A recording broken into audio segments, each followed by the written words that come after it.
un astronaute a fait une découverte terrifiante. Sur une planète inconnue, il a découvert des monstres effroyables. Jess a pris la fuite immédiatement. Le monstre a détecté sa présence et s'est jeté sur lui. C'est alors que Jess est tombé dans une crevasse souterraine. Le monstre n'a pas abandonné la poursuite. Il a tendu ses griffes pour l'attraper. Jess a couru de toutes ses forces. La fissure était trop étroite. Le monstre ne pouvait que ramper au-dessus. Jess a atteint le bout de la crevasse et a basculé dans le vide. Sa combinaison spatiale était très résistante. Elle l'a protégé de la chute. Jess a continué son chemin, guidé par la navigation intelligente. Il se dirigeait vers ses compagnons. Il a fini par atteindre la zone des capsules de stase. Mais elles avaient toutes été détruites par les monstres. C'est alors qu'il a aperçu une fusée de détresse dans le ciel. C'était Johnny, un survivant.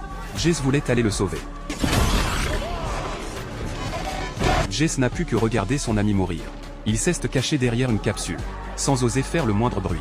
Mais la capsule a détecté sa présence et s'est allumée automatiquement. Sa position était révélée. Le monstre s'approchait de lui. Jenny a réagi à temps. Elle a allumé toutes les capsules en même temps. Jess en a profité pour s'enfuir. Le monstre l'a vite rattrapé. C'est alors que Jess a trébuché. Il pensait que c'était la fin. Mais étrangement le monstre s'est arrêté. Comme s'il avait senti un danger. Il a fait demi-tour et est parti. Alors que Jess ne comprenait pas, un ver géant a surgi de nulle part. Et l'a avalé tout entier. Sa combinaison a résisté aux dents du ver. Jess était indemne. Il a alors eu une idée. Il a activé le défibrillateur de sa combinaison. Le ver s'est mis à se tordre de douleur. Et l'a recraché.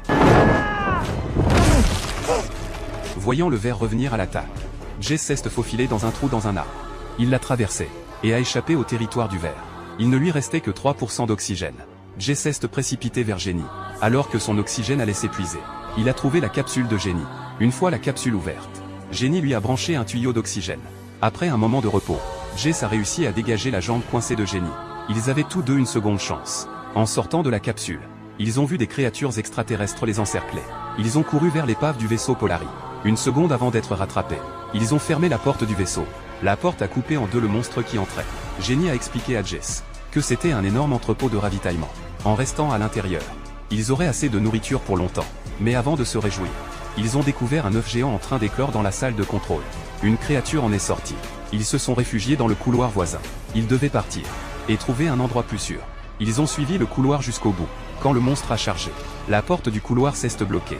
Jenny a sauté dans le vide, entraînant Jess avec elle dans l'entrepôt en dessous. Ils ont couru à travers l'entrepôt. Le monstre les poursuivait dans l'espace étroit.